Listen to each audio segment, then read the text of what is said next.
Hi అండి. అందరికీ నమస్తే. నేను మీ తెలుగమ్మాయి లక్ష్మి. అందరూ ఎలా ఉన్నారు ఫ్రెండ్స్ బాగున్నారా? నేనైతే చాలా బాగున్నాను. మీరందరూ ఎలా ఉన్నారు అనేది కింద కామెంట్ సెక్షన్‌లో నాతో షేర్ చేసుకోవడం అస్సలు మర్చిపోవద్దు. ఆహ్, 2, 3 డేస్ అవుతుంది కదండీ వ్లాగ్స్ పోస్ట్ చేసి. ఇక్కడుండే చలికి అసలు డే అస్సలు ప్రొడక్టివ్‌గా ఉండట్లేదనమాట. సాహితీ, సాత్విక్ ఇద్దరికీ కూడా హాలిడేస్ కాబట్టి నేను లేచేసరికే 8, 8:30 ఆ టైం అయిపోతుందనమాట. ఇక్కడుండే చలికి అసలు మార్నింగ్ లేవలేకపోతున్నాము. నా డే కూడా అంత ప్రొడక్టివ్‌గా ఉండట్లేదనమాట. ఆహ్, లేట్‌గా లేవడం, ఇంకా లేజీగా డే స్టార్ట్ అవుతుంది కదండీ! లేట్‌గా నిద్ర లేస్తే ఇంకా ప్రాపర్‌గా ఎక్సర్‌సైజ్ లేదు మెయిను.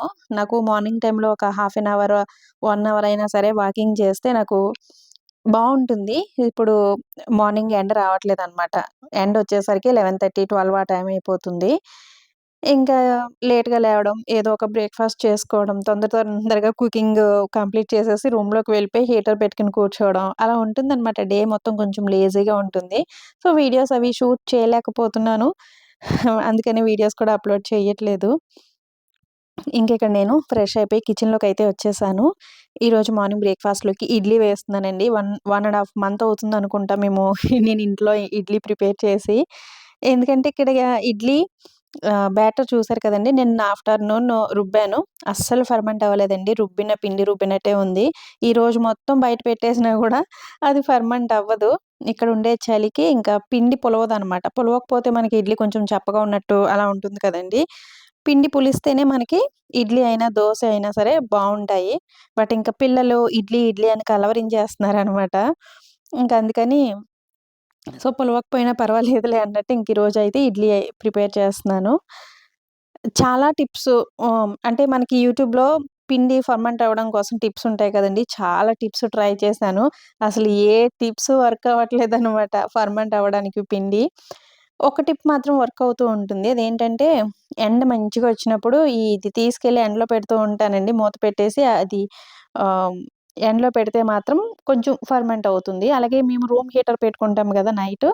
ఆ రూమ్ హీటర్ ముందు పెట్టినా గూడా కొంచెం పిండి ఫర్మెంట్ అవుతుంది. మరీ ఎక్కువ గాదు గానీ కొంచెం.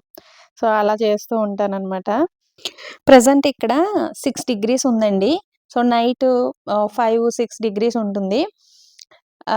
మార్నింగ్ టైమ్‌లో గూడా 4, 5 అట్లా ఉంటుందనమాట. మేముండే ఏరియాలో కొంచెం చలి ఎక్కువుంటుందండి. ఎందుకంటే మేముండేది కొంచెం విలేజ్ కాబట్టి చుట్టూ మనకెక్కడ చూసినా గ్రీనరీ ఉంటుంది.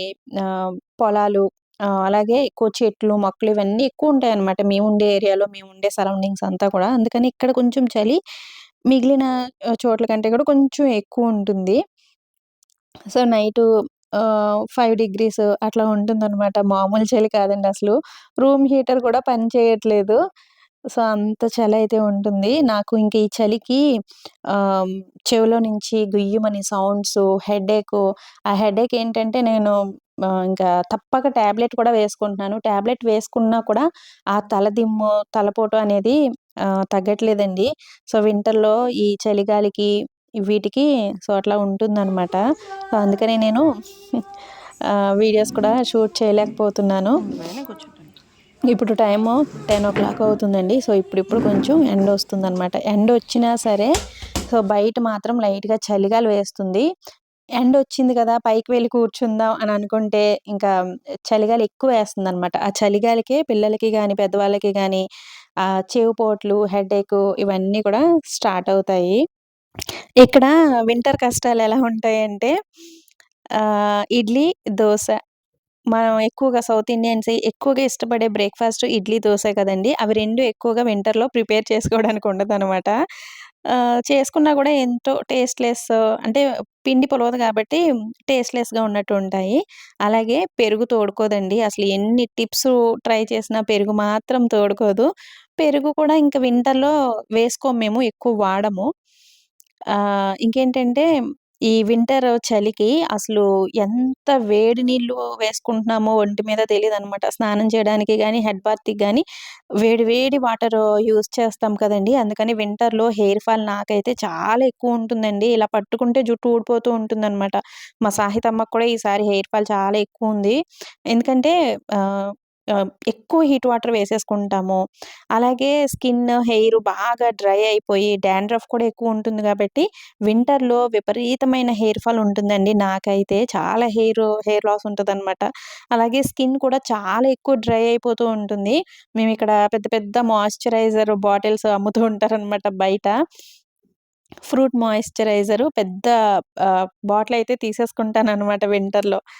ఇంకా పిల్లలకి అదే యూజ్ చేస్తూ ఉంటాను ఎక్కువగా. పిల్లలకి ఆహ్, ఫేస్‌కి మాత్రం జాన్సన్స్ బేబీ మాయిశ్చరైజర్ అప్లై చేస్తాను. స్కిన్ అంతా అంటే బాడీ మొత్తం మేము యూజ్ చేసే ఫ్రూట్ మాయిశ్చరైజర్ అయితే అప్లై చేస్తూ ఉంటాననమాట.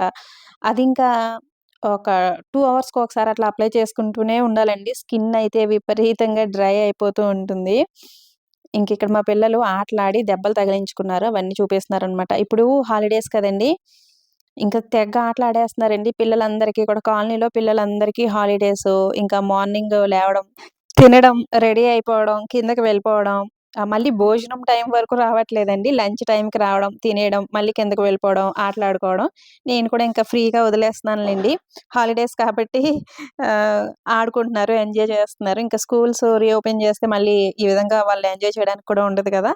అందుకని నేను కూడా వాళ్ళని ఫ్రీగా అయితే వదిలేస్తున్నాను. ఇంకిక్కడ ఫస్ట్ పిల్లలిద్దరికీ బ్రేక్‌ఫాస్ట్ పెట్టేసిన తర్వాత నేను, అర్జున్ బాల్కనీలోకి ఎండొస్తుంది కదండీ మార్నింగ్ టైమ్‌లో. ఇంక ఎండలో కూర్చొని బ్రేక్‌ఫాస్ట్ చేస్తున్నాము. అసలు 1 ½ మంత్ తర్వాత ఇడ్లీ తింటున్నాము. అసలు ఎంత తృప్తిగా ఉందో. మనకి ఎన్ని బ్రేక్‌ఫాస్ట్‌లున్నా సరే ఇడ్లీనే మన మెయిన్ బ్రేక్‌ఫాస్ట్ కదండీ! ఇడ్లీ తింటేనే మనకి కొంచెం సాటిస్ఫైడ్‌గా అలా ఉంటుంది. ఒక 1 వీక్ ఇడ్లీ వేయకపోతే మా పిల్లలు ఇడ్లీ, ఇడ్లీ అని అడిగేస్తారు. 1 మంత్ వేయలేదనమాట నేను ఇడ్లీ. ఇంక కలవరించేస్తున్నారనమాట. "ఇడ్లీ వెయ్యమ్మా, ఇడ్లీ తిని అసలు ఎన్ని నెలలయిపోయిందా అమ్మా" అంటున్నారు. సో, ఇంకా ఇడ్లీ వేసి, అల్లం చట్నీ ముందు రోజు నైటే ప్రిపేర్ చేసి ఉంచానండి. ఎందుకంటే మార్నింగ్ టైమ్‌లో ఒక్కొక్కసారి కరెంట్ ఉండదు. అందుకని అల్లం చట్నీ ప్రిపేర్ చేసేసి ఫ్రిడ్జ్‌లో పెట్టాను. అల్లం చట్నీ మనకి ఒక 1 వీక్ అట్లా నిలవ ఉంటుంది కదండీ! ఇంకెక్కడుండే చలికి నెల రోజులైనా నిలవ ఉంటుంది. కొంచెం ఎక్కువే ప్రిపేర్ చేసి బాక్స్‌లో అయితే పెట్టాననమాట. ఎందుకంటే, ఈ చలికి లేవడం కొంచెం లేట్ అయిపోతుంది. మేము లేచేసరికి కరెంట్ ఉండట్లేదనమాట. టిఫిన్ ప్రిపేర్ చేస్తున్నాను గానీ, చట్నీ ప్రిపేర్ చేయడానికి ఉండట్లేదు ఒక్కొక్కసారి. అందుకని అల్లం చట్నీ అయితే నిలవుంటుంది కదా! అని రాత్రి కొంచెం ఎక్కువగానే ప్రిపేర్ చేసి స్టోర్ చేసుకున్నాను. సాహితీ, సాత్విక్ ఇద్దరికీ 1 వీక్ క్రిస్మస్ హాలిడేస్ ఇచ్చారని చెప్పాను కదండీ! మండే నుంచి స్కూలుకి వెళ్తారు అన్నాను కదా! మళ్ళీ మండే నుంచి మళ్ళీ ఇంకొక 1 వీక్ హాలిడేస్ అయితే పెంచారనమాట. ఎందుకంటే ఇప్పుడు చలి ఎక్కువగా ఉంది కాబట్టి ఇంకొక 1 వీక్ పెంచారు. నేను లాస్ట్ 1, 2 వీడియోస్‌లో చెప్పాను కదండీ! ఇంకా డిసెంబర్ మంత్ ఎండింగ్ నుంచి అలా హాలిడేస్ పెంచుతూనే ఉంటారనమాట. ఆల్‌మోస్ట్ జనవరి మంత్ అంతా కూడా హాలిడేస్ ఉంటాయండి. చలి ఎక్కువగా ఉండేది జనవరిలోనే గాబట్టి, జనవరి మంత్ మొత్తం 1 వీక్, 1 వీక్, 1 వీక్ అట్లా హాలిడేస్ ఎక్స్‌టెండ్ చేసుకుంటూ వెళ్తారు. ఇప్పుడు 2 వీక్స్ హాలిడేస్ కదండీ! అంటే 1 వీక్ హాలిడేస్ ఎలాగో వేస్ట్ అయిపోయాయి. క్రిస్మస్ హాలిడేస్ అట్లాగే ఇప్పుడు ఇంకొక 1 వీక్ హాలిడేస్ ఇచ్చారు. ఊరు వచ్చేద్దాం అని అనుకున్నానండి. కానీ వీళ్ళిద్దరిని తీసుకొని రావాలంటే ఎందుకో నాకు కొంచెం భయంగా ఉంది. ఇప్పుడు ఆహ్, సంక్రాంతి సీజన్ గాబట్టి ట్రైన్స్ అవి కొంచెం రష్‌గా ఉంటాయి. పిల్లలిద్దరిని తీసుకురావాలంటే నాకు కొంచెం ఇబ్బందే అనమాట. తెలిసిన వాళ్ళెవరైనా ఉంటే అంత ప్రాబ్లమ్ ఉండదండి. మన తెలుగు వాళ్ళెవరైనా ఉంటే గనక కొంచెం ధైర్యంగా ఉంటుంది. నేను ఒంటరిగా వీళ్ళిద్దరిని తీసుకురావాలి అంటే కొంచెం ఎందుకో ఈసారి నాకు భయంగా ఉందనమాట. అందుకని ఇంకా సంక్రాంతికి ఒక 2 డేస్ ముందు ఆహ్, వెళ్దామని ప్లాన్ చేసుకుంటున్నాము. నేను పిల్లలిద్దరితో కలిసి అంతకుముందు ఒక 2, 3 సార్లు సింగిల్‌గా వెళ్ళాను. కానీ ఇప్పుడేంటంటే టైమింగ్స్ కూడా చేంజ్ అయ్యాయంటండి. అంటే ఇప్పుడు మంచు పట్టేసి ఉంటుంది కదా! ట్రైన్స్ అవి కొంచెం టైమింగ్స్ అవి చేంజ్ అవుతాయి. ఎర్లీ మార్నింగ్ 5:00కే మేము వెళ్ళే ట్రైన్ అంటండి. నార్మల్‌గా అయితే 11:45 ఆ టైంకి ఉంటుంది కదా! ఇప్పుడు ఎర్లీ మార్నింగే ట్రైన్ అంట. సో, మళ్ళీ ఆ టైమింగ్స్ అవి చేంజ్ అయ్యాయి. అక్కడికి వెళ్ళేసరికి ఏ టైం అవుతుందో తెలీదు. మళ్ళీ నేను పిల్లల్ని తీసుకొని వెళ్తే ఇబ్బంది పడతానేమో అని అర్జున్ కూడా ఆలోచిస్తున్నారనమాట. వద్దులే అందరం కలిసే వెళ్దాము. వేస్ట్ అయితే వేస్ట్ అవ్వనీయులే హాలిడేసు. అప్పుడు ఒకవేళ స్కూల్ రీఓపెన్ చేసేస్తే గనక ఇంకా 10 డేస్ అట్లా హాలిడేస్ పెట్టుకొని అంటే లీవ్ పెట్టుకొని వస్తాము. ఈసారి చలి చాలా ఎక్కువగానే ఉందండి. నాకు తెలిసి ఇంక జనవరి మంత్ మొత్తం హాలిడేస్ ఉంటాయేమో అని అనుకుంటున్నాను. ఇంక ఈ మంచు పట్టడం ఇవన్నీ తగ్గిన తర్వాత మళ్ళీ స్కూల్స్ అవి రీఓపెన్ చేస్తారు. క్రిస్మస్ హాలిడేస్ ఇచ్చినప్పుడే వెళ్ళిపోయి ఉంటే గనక అక్కడ 1 మంత్ ఉన్నట్టు ఉండేది. బట్ సో, వెళ్ళడానికైతే కుదరలేదనమాట. కుదరట్లేదు. దగ్గరలో అయితే గనక వెళ్ళిపోదునండి. సో, దూరం కాబట్టి ఆలోచిస్తున్నాను. సో, దగ్గరలో అయితే గనక ఇంక పిల్లలిద్దరిని తీసుకొని వెళ్ళిపోదును. అదనమాట. ఇంకా ఈరోజు లంచ్‌లోకి నేను చిక్కుడుగాయ పాలు పోసి ఈ విధంగా ఎగురు పెట్టాను. ఇక్కడ చిక్కుడుగాయలు అసలు సరిగ్గా గింజలుండవండి. నేను మార్కెట్‌కి వెళ్తే గనక అవి చూసుకొని తెచ్చుకుంటాను. నాకు గింజలుండే చిక్కుడుగాయలంటేనే ఇష్టం అనమాట. ఆ గింజల వల్లే కర్రీ టేస్ట్ వస్తుంది అని అనుకుంటాను. చూసారు కదా! అస్సలు గింజలు లేవండి చిక్కుడుగాయల్లో. చాలా లేత చిక్కుడుకాయలనమాట. గింజలు లేకపోతే నాకెందుకో ఇష్టముండదు. సో, బట్ లేతగా ఉన్నాయి కాబట్టి కూర మాత్రం చాలా కమ్మగా చాలా బావుందండి. చాలా చిన్నగా కట్ చేసేసి ఈ విధంగా పాలు వేసి ఇగురు పెట్టాను. సో, కూర టేస్ట్ అయితే చాలా బావుంది. సాహితీకి ఇష్టమనమాట చిక్కుడుకాయ కర్రీ. నాకు, సాహితీకి, అర్జున్‌కి ఇష్టం. మా సాత్విక్ అయితే తినడు. సో, కూర టేస్ట్ అయితే బావుంది. ఇందులోకి నేను చపాతీ చేశానండి. ఇంకా ఆఫ్టర్‌నూన్ టైమ్‌లో ఎక్కువగా చపాతీ అలాగే కొంచెం రైస్ ప్రిపేర్ చేస్తున్నాననమాట. చెప్పాను కదండీ! వింటర్‌లో ఎక్కువగా మేము చపాతీనే తింటున్నాము. ఆఫ్టర్‌నూన్ టైమ్‌లో గూడా ఎక్కువగా చపాతీనే చేస్తున్నాననమాట. పిల్లలు చపాతీ కావాలంటే చపాతీ, లేదంటే రైస్ కావాలంటే రైస్ తింటున్నారు. నేను, అర్జున్ ఎక్కువగా చపాతీనే తింటున్నాము. ఇంకిక్కడ ఆఫ్టర్‌నూన్ అర్జున్ కూరగాయలేం లేవు మరి. భోజనానికొచ్చారు. భోజనం చేస్తున్నారు. ఎంతసేపు అయిందమ్మా మీరు కిందకెళ్ళి? స్నానాలు చేసేసి పొద్దుటెప్పుడో వెళ్ళిపోయారు. ఇప్పుడు వస్తున్నారు. స్వెటర్స్ ఏవి తిరిగి తిరిగి పరుగులు పెట్టి చెమటలు పట్టినాయా? నువ్వు స్వెటర్ వేసుకునే వెళ్ళలేదా? అది ఎలా పడేస్తున్నారు ఆ బట్టలన్నీ. ఖాళీ చేతులు కడుక్కో, అన్నం పెడతాను. 1:30 అయింది టైం. 2 అవుతుంది. హెడ్ బాత్ చేయించాను. బొట్టు పెట్టుకున్నావా అసలు? నువ్వు బొట్టు పెట్టుకున్నావా? వెళ్ళిపోయిందా?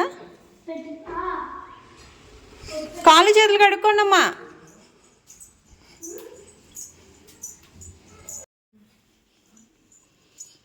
చిన్నమ్మా, అన్నం మెతుకులు కింద పడేయకూడదు కదా, తీసేస్తున్నావా? ఎందుకు పడేయకూడదు? ఏడుస్తాయి, బాధపడుతుంది కదా. రైస్ తినేయాలి, అస్సలు వేస్ట్ చేయకూడదు ఒక్క మెతుకు కూడా. లేదంటే కంచంలో వేసి డస్ట్బిన్లో పడేయాలి, కానీ అలా ఉంచకూడదు. అసలు కింద వంపకుండా తినాలి కన్నయ్య. 1-2 పడినా మా సాత్విక్ తీసేస్తున్నాడు ఒక 1 వీక్ నుంచి. ఎందుకు తీస్తున్నావు చెప్పు కన్నమ్మా? ఎందుకంటే కింద పడితే ఏడుస్తాయి. నేను 1 వీక్ బ్యాక్ ఇన్‌స్టాగ్రామ్‌లో నేను ఒక రీల్ చూసానండి. అది సాహితీ, సాత్విక్ ఇద్దరికీ కూడా చూపించాననమాట. అప్పటినుంచి ఏంటంటే 2 మెతుకులు అన్నం కింద పడినా కూడా తీసేసి మళ్ళీ కంచంలో అయితే వేసుకుంటున్నారండి. అస్సలు కింద పడనివ్వట్లేదనమాట. ఆ రీల్‌లో ఏముందంటే చాలామంది పిల్లలు రైస్ కింద పడేసుకుంటారు. పిల్లలే కాదండి, పెద్దవాళ్ళు కూడా పడేస్తారు. అలా పడేసినప్పుడు ఆ అన్నం మెతుకులు బాధపడి అసలు అవి కంచంలోకి రావడానికి ఎంత ప్రాసెస్ ఉంటుంది. అంటే రైతులు ఎంత కష్టపడి పండిస్తారు ఈ రైస్‌ని. అదంతా కూడా ఆ చిన్న రీల్‌లో చూపించారనమాట. అది సాహితీ, సాత్విక్ ఇద్దరికీ చూపించానండి. ఇంకా ఆ రోజు నుంచి అసలు రైసు ఒకవేళ ఒక మెతుకు కింద పడినా కూడా తీసేసుకొని కంచంలో వేసుకుంటున్నారనమాట. చాలా హ్యాపీ అనిపించింది. పిల్లలకి ఈ ఏజ్‌లో ఏదైనా సరే అండి, చెప్పే విధంగా మనం చెప్తే వాళ్ళకి మంచిగా అర్థమవుతుందనమాట ఏదైనా సరే. ఆ చిన్న రీల్ చూసి సాహితీ, సాత్విక్ ఇద్దరు చాలా చేంజ్ అయ్యారండి. అసలు అన్నం మెతుకులు కింద పడనివ్వట్లేదనమాట. సో, అది. ఇంకిక్కడ భోజనాలయిపోయిన తర్వాత సో, డాబా పైకొచ్చి కూర్చున్నాము. అసలు డాబా పైన కూడా కూర్చోలేకపోతున్నామండి. ఎండుంటుంది గానీ, విపరీతమైన చలిగాలనమాట అసలు. ఫ్రైడే రోజునైతే చాలా చలిగాలి వేసింది. పైన కూర్చున్నాము గానీ, నాకైతే ఇంకా చలిగాలికి హెడేక్ స్టార్ట్ అయిపోయింది. మార్నింగ్ ఎప్పుడో బట్టలు వాషింగ్ మిషన్‌లో వేశానండి. కరెంట్ రావడం అలాగా 2:00 అయిపోయిందనమాట వాషింగ్ అంతా కంప్లీట్ అయ్యేసరికి. 2:00కి తీసుకొచ్చి ఇంక పైన వేస్తున్నాను. ఒక పక్కన చలిగాలి వేసేస్తుంది. ఒక 1 అవర్ ఈ ఎండలో ఆరితే గనక ఇంక తీసుకువెళ్ళిపోయి ఫోల్డ్ చేసేస్తాను కిందకి. చలిగాలి వేస్తుంది. కిందకి వెళ్ళిపోదామంటే కిందేమో విపరీతమైన చలండి. గదిలో అస్సలు కూర్చోలేకపోతున్నాం. కాళ్ళు, చేతులు చల్లగా అయిపోతున్నాయి.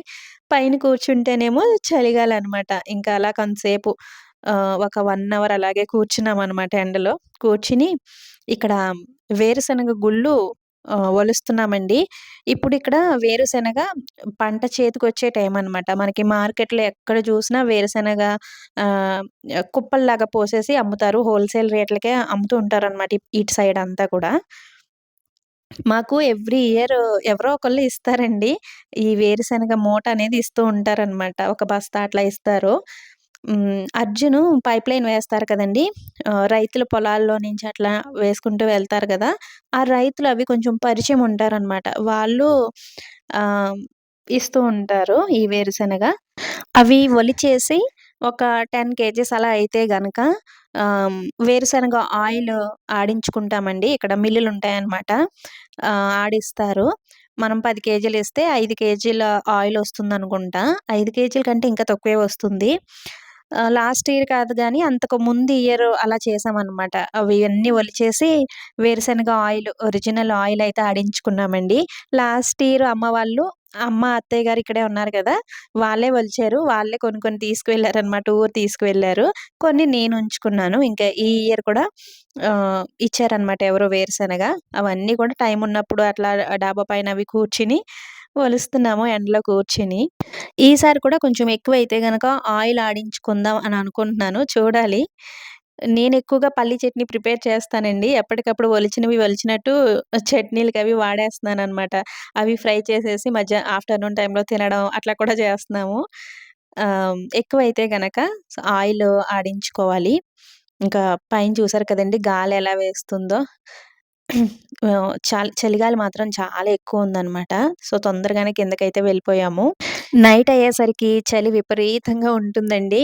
ఇంకా 4:30 ఆ టైం నుంచి స్టార్ట్ అవుతదనమాట. ఇంక ఎండ వెళ్ళిపోతుంది కదా! ఇంకా టైంకి. ఇంకా మంచు పట్టేయడం, చలి ఇవన్నీ కూడా స్టార్ట్ అవుతున్నాయి. ఇంకిక్కడ సాత్విక్ ఒక 1 మంత్ నుంచేమో అండి ఈ క్రికెట్ బ్యాట్ కావాలి అని అడుగుతున్నాడనమాట. కింద పిల్లలందరికీ ఇప్పుడు హాలిడేస్ కాబట్టి అందరూ ఆడుకుంటున్నారు. సాత్విక్ ఏజ్ పిల్లలందరికీ కూడా కాలనీలో ఈ క్రికెట్ బ్యాట్ కిట్ ఉందండి. అందుకని ఇంక వాళ్ళని చూసి సాత్విక్ ప్రతిరోజు వాళ్ళ డ్యాడీని అడుగుతున్నాడనమాట. క్రికెట్ బ్యాట్ కావాలి డ్యాడీ, కావాలి డ్యాడీ అని. వాళ్ళ డ్యాడీ హాఫ్ ఇయర్లీ ఎగ్జామ్స్ బాగా రాస్తే కొంటాను అని చెప్పారు. ఇంకా హాఫ్ ఇయర్లీ ఎగ్జామ్స్ అయిపోయాయి. రిజల్ట్ అయితే ఇంకా చెప్పలేదు కదండీ! 2 వీక్స్ నుంచి హాలిడేస్ కదా! ఇంకా ఈరోజైతే సాత్విక్ కోసం క్రికెట్ బ్యాట్ కిట్ అయితే తీసుకొచ్చారు. ఎంత హ్యాపీ అయిపోయాడండి. వాళ్ళ డ్యాడీని పట్టేసుకొని థాంక్స్ చెప్పేసి, ముద్దులు పెట్టేసి చాలా హ్యాపీ ఫీల్ అయిపోయాడనమాట. ఎంతైనా మగ పిల్లలకి ఈ క్రికెట్ బ్యాట్‌లు, కార్లు ఇవే కదండీ! చిన్నప్పటి నుంచి సాత్విక్ కార్లు, బాల్ అడిగేవాడనమాట ఎక్కువ. కార్లు, గన్నులు ఎక్కడికైనా వెళ్తే ఇప్పుడైతే ప్రెజెంట్ వాచ్, స్పెట్స్ ఈ విధంగా క్రికెట్ బ్యాటు ఇవన్నమాట. ఇవన్నీ పిచ్చి. మన ఆడపిల్లలకైతే సాహితమ్మ అయితే తమ్ముడికి క్రికెట్ బ్యాట్ కిట్ కొన్నారు గాబట్టి, నాకు డాల్ కొనండి అని అడుగుతుంది. ఇంకా నెక్స్ట్ డే సాహితమ్మకి డాల్ కూడా తీసుకొచ్చారండి. సాహితమ్మ ట్రైన్‌లో అవి వెళ్తున్నప్పుడు ఒక చిన్న డాల్ పట్టుకొని ఉంటుంది కదా! అదెప్పుడో మా సాహితమ్మ చిన్నప్పుడు తీసుకున్న డాల్ అండి. అది పడుకున్నప్పుడు పక్కలో పెట్టుకొని పడుకుంటుంది. ట్రైన్ జర్నీలో కూడా ఆ డాల్ పక్కన ఉండాలనమాట. అదైతే ఇప్పుడు కుట్లవి విడిపోయి పాడైపోయింది. అది నేను స్టిచెస్ వేస్తూ ఉంటాననమాట. అయినా సరే ఆ డాల్‌ని అస్సలు వదలదండి. అటువంటిదే కొంచెం పెద్ద సైజ్ డాల్ అయితే ఇప్పుడు తీసుకున్నారు. ఆ పెద్ద సైజ్ కొత్త డాల్ తీసుకున్నా సరే, ఆ పాత డాల్‌నయితే అస్సలు వదలలేదనమాట. పిల్లలకి కొన్ని కొన్ని అలవాటైపోతాయి కదండీ! వాటిని అసలు వదలలేరు. ఇంకిక్కడ సాత్విక్ ఇద్దరు క్రికెట్ ఆడడం అయితే స్టార్ట్ చేశారు. సో, ఆడుకుంటున్నారనమాట ఇద్దరు. ఇంకిక్కడ నైట్ డిన్నర్‌లోకి నేను చపాతీ చేశానండి. నైట్ ఆల్‌మోస్ట్ చపాతీయే ఉంటుంది. ఇంకా ఆఫ్టర్‌నూన్ టైమ్‌లో కూడా ఎక్కువగా చపాతీనే తింటున్నాం కదా! ఇంక మార్నింగ్ చేసిన చిక్కుడుగాయ కర్రీ ఉందనమాట. ఇంకా సెపరేట్‌గా కర్రీ ఏం ప్రిపేర్ చేయలేదు. సో, చపాతీలు చేసుకొని తిన్నాము. చాలా తొందరగానే డిన్నర్ అయితే కంప్లీట్ చేసేస్తున్నామండి. చాలా తొందరగానే పడుకుంటున్నాం కూడా. ఎందుకంటే చలి అలా ఉంటుంది. సో, ఇది ఫ్రెండ్స్ ఈరోజు వీడియో. ఈ వీడియోని ఇంతటితో ఎండ్ చేసేస్తున్నాను. వీడియో నచ్చితే తప్పకుండా ఒక లైక్ ఇవ్వడం, అలాగే ఒక మంచి కామెంట్ పెట్టడం, వీడియోని హైప్ చేయడం కూడా అస్సలు మర్చిపోవద్దండి. మరొక మంచి నేచురల్ వ్లాగ్‌తో మళ్ళీ మీ ముందుకొస్తాను. Thanks for watching. బాయ్.